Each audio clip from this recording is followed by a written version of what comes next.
Sabemos ahora que la forma de concebir el mundo del conocimiento en una época dada, en un contexto dado, se define pues por la respuesta a tres preguntas. ¿Cómo el pensamiento tradicional, simplificador, responde a estas tres grandes preguntas?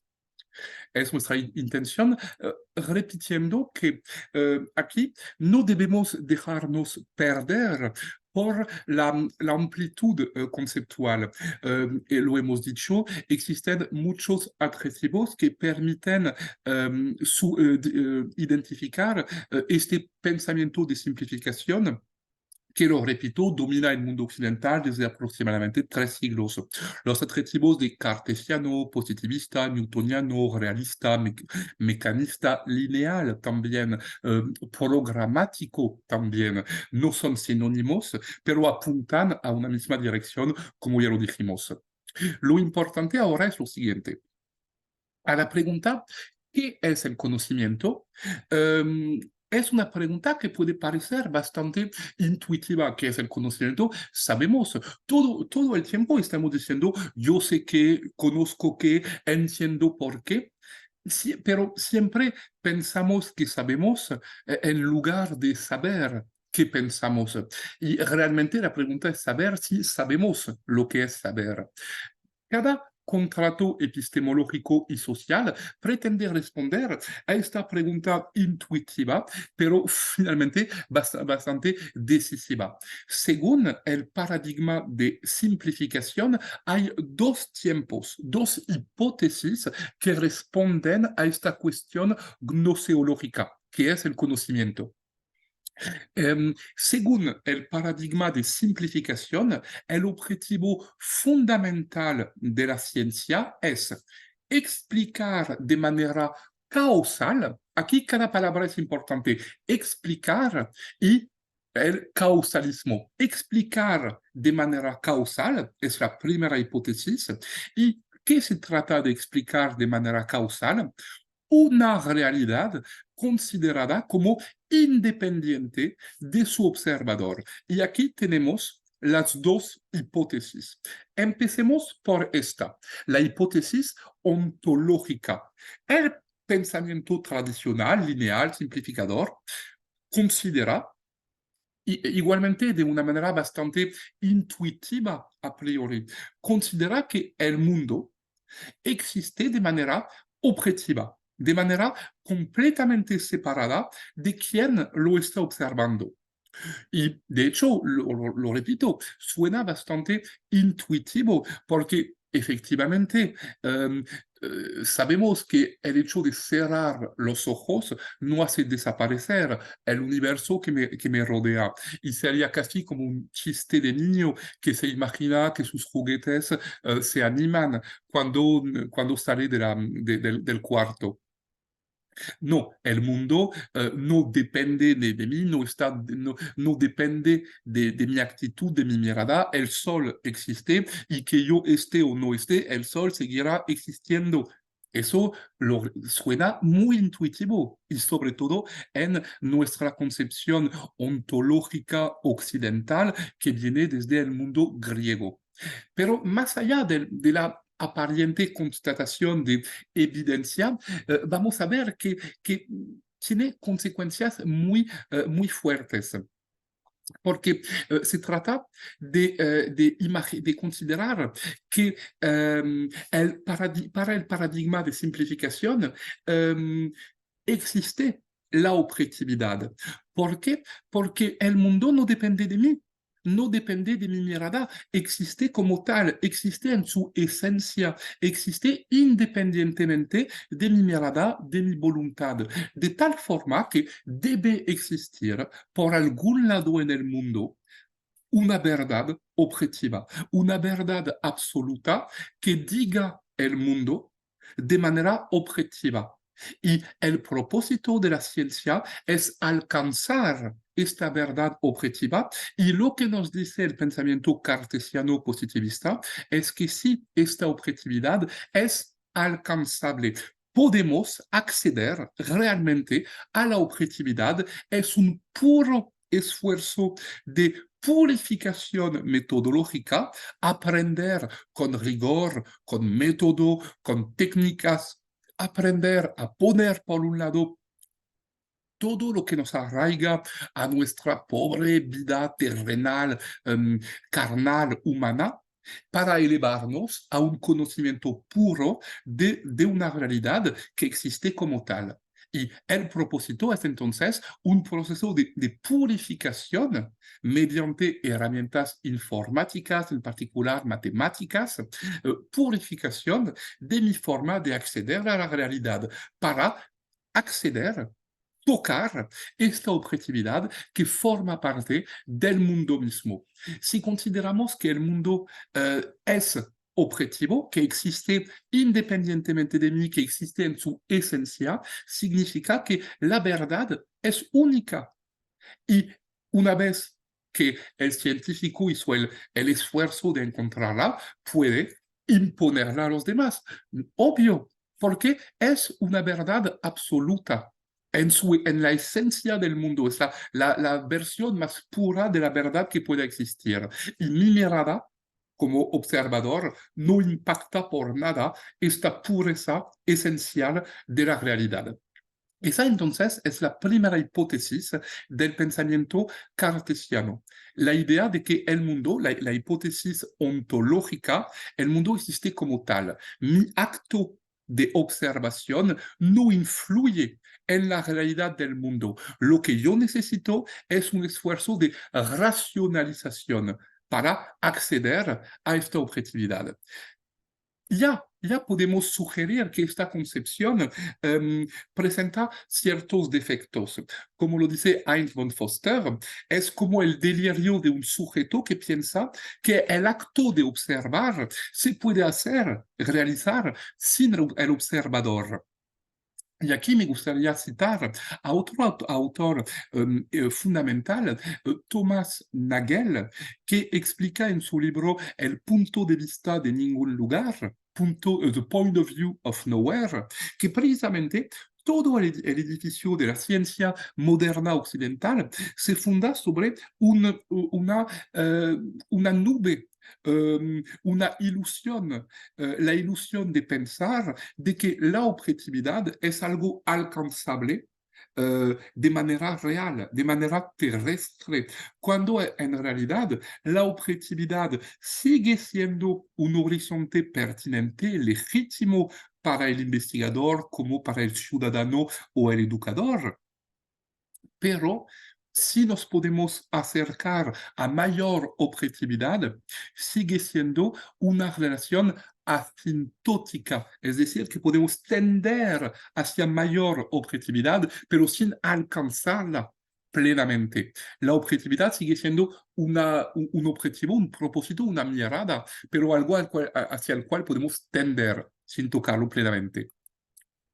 Ahora, una vez que sabemos que este mundo existe de manera esencial, empezamos a percibir algunos peligros de esta concepción, porque finalmente, un territorio con su historia, su cultura, sus vecinos, y la forma de apropiación simbólica que uno pueda tener hacia el territorio, pues este territorio se vuelve nada más una serie de indicadores, kilómetros cuadrados, densidad, producto interno bruto por habitante, etcétera, etcétera, como forma de objetivizar una realidad, pero también diluyendo todo lo que hace que esta realidad es algo único, irrepetible, y es precisamente lo que también el pensamiento simplificador tiende a perder con esta concepción ontológica de que el mundo existe de manera independiente del observador.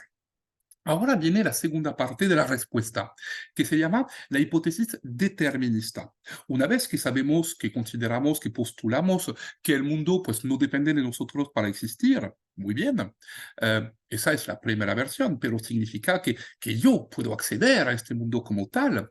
El objetivo es poder reubicar nuestra comprensión del mundo en una explicación. El propósito es explicar. Explicar es decir, reubicar a un fenómeno X dentro de la secuencia de causalismo que permite explicar su surgimiento, su funcionamiento. La hipótesis determinista, en este sentido, es un causalismo, es decir, que considera que en el mundo hay leyes de la naturaleza, eso no lo estamos negando en ningún momento, que el mundo obedece a una serie de reglas deterministas y que entonces cuando se produce un fenómeno, siempre es porque existe una causa identificable, conocible en su esencia, de manera objetiva, y todo el propósito de la ciencia es finalmente evidenciar poco a poco todas las leyes, todos los determinismos que se aplican en el universo y así llegaremos a un contexto un poco absoluto en el cual finalmente ya no existe ni siquiera la incertidumbre, ya no existe el azar, ya no existe la imprevisibilidad porque todo obedece a una ley conocida. Y si hoy nos dice esta concepción determinista cartesiana y esta hipótesis determinista. Nos dice que si finalmente hay fenómenos que no logramos anticipar, por ejemplo, un terremoto, somos capaces, los científicos son capaces de aproximarse estadísticamente hablando con elementos de riesgo, de probabilidad de riesgo en una zona determinada, pero poder predecir, decir en tal día, tal hora, tal fuerza, eso no lo sabemos, no lo podemos hacer. Y aquí entonces surge un debate. ¿Es porque un terremoto es un fenómeno complicado? Y entonces, si no somos capaces de anticipar, de predecir un terremoto con precisión, es porque hay leyes que nos escapan todavía. No hemos investigado suficientemente los terremotos, pero cuando tengamos una plena y absoluta comprensión de todas las leyes que se aplican en un terremoto, entonces seremos capaces de predecir con exactitud tal hora, tal día, tal segundo el surgimiento de un terremoto. Eso es si consideramos, como en la hipótesis determinista, que el mundo es complicado. Pero, y aquí nada más estoy introduciendo esto para la tercera clase, puede ser que existan fenómenos de otra naturaleza, no de naturaleza complicada, sino de naturaleza compleja, que también estos fenómenos de naturaleza compleja obedecen a leyes y a fenómenos causales, uno provoca el otro, pero también generan bucles que pueden ser retroactivos, o que eso lo veremos, eso también lo acepta el pensamiento tradicional, pero que estos bucles pueden llegar a ser recursivos y eso cambia fundamentalmente la perspectiva. Por el momento, vemos que según el pensamiento simplificador, ¿qué es ¿qué es el acto del conocimiento? Es explicar. Aquí a menudo tenemos la mala costumbre de usar el verbo comprender como sinónimo de explicar e incluso en el discurso me puede pasar a veces. Trato de evitarlo. No, explicar es la palabra clave del pensamiento simplificador. Comprender es la palabra clave del pensamiento complejo. El pensamiento simplificador busca explicar el mundo, es decir, reubicar los fenómenos en una secuencia de determinismos, de causas, A provoca B, que provoca C, que provoca D, um, entender esta secuencia de causas que se puede explicar en su esencia porque la objetividad es algo alcanzable en el mundo. Esa es la respuesta del pensamiento tradicional a la cuestión de qué es el conocimiento. El conocimiento es algo esencial que se puede explicar por leyes. Pero ahora viene la segunda pregunta. Y por el momento vimos las dos hipótesis que responden a la cuestión gnoseológica, perdón. Ahora viene la cuestión metodológica. Aquí la respuesta va a ser un poco más sencilla, porque todo se funda en el principio de Descartes del análisis.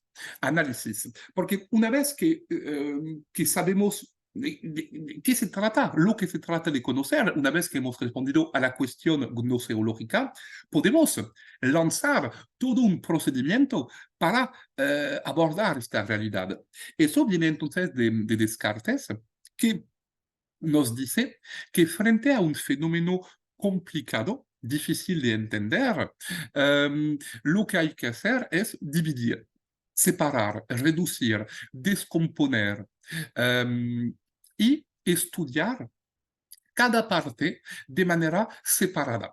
Es exactamente lo que nos dice en su libro El discurso del método. Dividir cada dificultad en tantas parcelas como se pudiera y fuera preciso para resolverlas mejor. Es decir, que realmente es un trabajo de buscar siempre el ladrillito más chiquitito de la realidad, la unidad, el átomo supremo, básico, porque la explicación de sus reglas por efecto de recomposición, y ahí está una idea central, permitirán entenderlo todo. Pero, ¿qué hacemos aquí con las emergencias que hemos visto en el capítulo 1, en la primera clase? Aquí lo que nos dice Descartes en cuanto al análisis funciona muy bien, pero olvidando precisar que funciona muy bien para estudiar fenómenos de naturaleza complicada, para explicar el funcionamiento de un automóvil, de una computadora, hasta de un cohete para ir a la luna, algo sumamente difícil de entender. Son realidades complicadas y entonces un método analítico funciona muy bien. Por tan difícil de entender, por tan extraordinario que sea el objeto cohete capaz de ir al espacio, finalmente puedo estudiar las diferentes partes que componen este cohete y explicar cada partecita para poder recomponer. Para eso sirve el plan detallado de un objeto de ingeniería, para que incluso diferentes ingenieros puedan especializarse cada uno en la parte que le corresponde y recomponer todo el objeto, cada uno aportando su especialización. O sea, funciona muy bien el análisis. Si hoy en día trabajamos en cadenas y hoy en día hemos sido capaces con la revolución industrial de desmultiplicar la productividad, es una forma de aplicación del pensamiento analítico. Pero por eso fue importante introducir la noción de emergencia. En un fenómeno complejo surgen emergencias y por lo tanto no puedo dividir un fenómeno complejo en diferentes partes, puedo tratar de explicar cada parte de forma separada, pero en la recomposición me voy a perder algo. Es lo que vimos rápidamente la vez pasada. Yo puedo tomar el hidrógeno por una parte, el oxígeno por otra parte, eso nunca me dará a entender esta propiedad del agua para conducir la electricidad, porque es una propiedad emergente que no se encuentra a nivel de las partes tomadas de forma separada. Igualmente, nunca podré entender plenamente la inteligencia de un cerebro con el método analítico y quizás sea este triunfo del método cartesiano en el pensamiento occidental moderno, quizás sea esta dominación que explique por qué sabemos hoy en día mucho de los pulmones, del corazón y del hígado en el cuerpo humano, pero todavía bastante poco acerca del funcionamiento del cerebro. Mucho y mucho más de lo que sería capaz de tratar de resumir y de lo poco de que yo pretendo entender. Pero hoy en día conocemos mucho más el funcionamiento de un pulmón que del cerebro, precisamente porque esta emergencia fundamental de la inteligencia, que nace de la composición de los neuronas, pero no se encuentra en los neuronas mismos, impide un planteamiento analítico. Aquí hay que entender la forma de violencia que sugiere esta forma de pensar, porque dividir, o aquí la imagen del carnicero, bueno, tiene algo de sentido, pero actuamos con el conocimiento y también con nuestros estudiantes, alumnos en el mundo escolar, un poco como carniceros en el sentido de dividir las cosas, es decir, la clase de lengua, luego la clase de matemáticas, luego la clase de historia, tiene sentido. Para la transmisión de conocimientos institucionalizados, formalizados.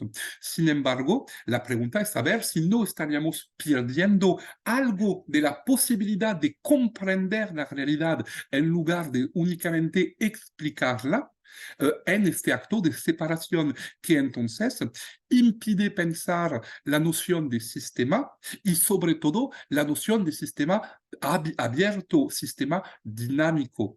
Insistiremos en la cuarta clase sobre esta cuestión de sistema. Entonces, recapitulemos un poco. El mundo existe independientemente del observador. El mundo obedece a leyes que se pueden objetivar y que se trata de entender para explicar la realidad. Y para hacerlo, necesito identificar en los fenómenos que estoy estudiando las diferentes partes, estudiar cada una de forma separada y recomponer todo para explicar el fenómeno global. Pero ahora, ¿qué hacemos con este conocimiento? Una vez que hemos construido nuestro objeto de estudio y la forma de hacer conocimiento, ¿qué hacemos con este conocimiento? Pues aquí precisamente viene la cuestión axiológica. ¿Cuál es el valor de este conocimiento? Y la respuesta cartesiano-positivista corresponde a la hipótesis positivista, que nos dice de manera congruente con el propio planteamiento analítico de separación, que también existe entonces una separación estricta entre el científico y el ciudadano o el político. Es decir, que el hecho, por ejemplo, de reflexionar, de investigar acerca de la construcción de una super bomba nuclear hiperpoderosa es un debate técnico, científico. La cuestión de saber si algún dirigente terminará algún día por utilizar esta bomba no es problema mío. Yo soy científico, yo trabajo en la bomba, no soy quien acciona el botón para detonar. No es mi problema. De la misma forma, si yo voy trabajando el genio genético y que eso me aporta capacidad técnica de hacer actos de clonación, bueno, no muy recomendables, es un debate técnico. Y la cuestión de saber si hay que clonar seres humanos, por favor, que decidan los políticos, no es asunto mío. O sea, separación estricta, como bien lo resumía Louis Pasteur, el microbiólogo francés, cuando entró en mi laboratorio, me quitó la ropa de ciudadano. Y se supone que uno sería capaz entonces de investigar únicamente para el amor al conocimiento, claro, pero sin preocuparse después por posibles implicaciones en la vida, en la vida real. De tal forma que entendemos también esta imagen un poco del sabio, del científico loco, como en la película famosa del doctor Folamour, donde hay un personaje que se entusiasma por el desafío intelectual, olvidando de que se pagará en millones y millones de muertos. O sea que el pensamiento cartesiano positivista tiene un poco este aspecto frío a nivel ético y al mismo tiempo muy abierto a la posibilidad de la acción, porque precisamente no pone límites a la posibilidad de intervenir en la realidad. Pero entonces, ahora que sabemos un poco mejor acerca de este pensamiento simplificador, debemos proponer como un estado del arte hoy a principios del siglo XXI. Porque, por una parte, aportó cosas formidables a la historia de la humanidad. Este pensamiento cartesiano positivista, si hoy somos capaces de comunicarnos por teléfono celular a través de una videoconferencia, yo estando en Francia, y etcétera, la salud, la esperanza de vida, todo eso viene de la aplicación, la industrialización también de un pensamiento cartesiano positivista. Sin embargo, hay límites. Los límites son de dos tipos. Ya lo hemos visto eso en la clase 1, así que nada más estoy recordando, recapitulando. La ingenuidad, pensar que uno solo lo puede saber todo, es una consecuencia directa de la hipótesis ontológica. Pensar que el mundo existe en su esencia y que yo, a través de un esfuerzo suficiente de purificación de mi conocimiento, voy a alcanzar esta verdad absoluta y la podré entonces imponer. Ahora es la autosuficiencia, explicando todas las causas que explican un fenómeno. Así que vamos en un mundo en el cual muchos científicos, investigadores, gente que se apropia el conocimiento, que se autoconvencen de que de su objetividad y entonces de su legitimidad para imponer este conocimiento a los demás. Sin embargo, esa es una concepción dominante, pero no triunfal, no triunfante. A lo largo del siglo XX surgieron aportes en diferentes campos del conocimiento, en la epistemología, las ciencias físicas, matemáticas, la sociología, etc. Una serie de aportes que hicieron que poco a poco pudo emergir en este siglo XX una propuesta alternativa. Y el aporte de un autor como Edgar Morin no es de haber creado como tal el pensamiento complejo, sino de haber puesto a la luz las conexiones, las comunicaciones, las convergencias entre autores como Bachelard, como Da Vinci, como Weiner, como Prigogine, y mostrar que todos estos aportes tejen el zócalo de hipótesis y postulados que permiten ahora proponer un sistema de pensamiento alternativo al pensamiento cartesiano positivista, con entonces un tríptico alternativo de respuestas a las preguntas sobre qué es el conocimiento, cómo se obtiene, cuál es su valor. Esa fue la gran contribución de Edgar Morin, mostrar la coherencia, mostrar las conexiones entre diferentes autores. Eso lo veremos en la próxima clase. Y también de haber generado él como investigador ahora, una serie de conceptos integradores que se integran a los 7 principios fundamentales del pensamiento complejo, clase número 4. Y nosotros por lo menos podemos partir del acta para mejor dar el impulso los tiempos siguientes, que por lo menos sin estar necesariamente llamando al pensamiento complejo como un acto de militante, pero nos damos cuenta de que hoy en día en nuestro mundo las cosas se aceleraron por el progreso científico, tecnológico. No podemos seguir pensando de manera programática, pensando el programa, como lo resume aquí la doctora brasileña María da Conceição de Almeida, que es una secuencia preestablecida de acciones que se produce en función de una señal. Pero a la noción de programa se opone la noción de estrategia. Y vamos a ver que entonces pensamiento simplificador razona de forma programática para explicar una realidad, cuando el pensamiento complejo buscará mejor un planteamiento más estratégico para comprender estas realidades. Pero pensar de forma estratégica puede ser bastante difícil. Aquí vemos un esfuerzo que proviene del Estado Mayor del Ejército estadounidense acerca de una modelización de las fuerzas que intervienen en la guerra en Afganistán.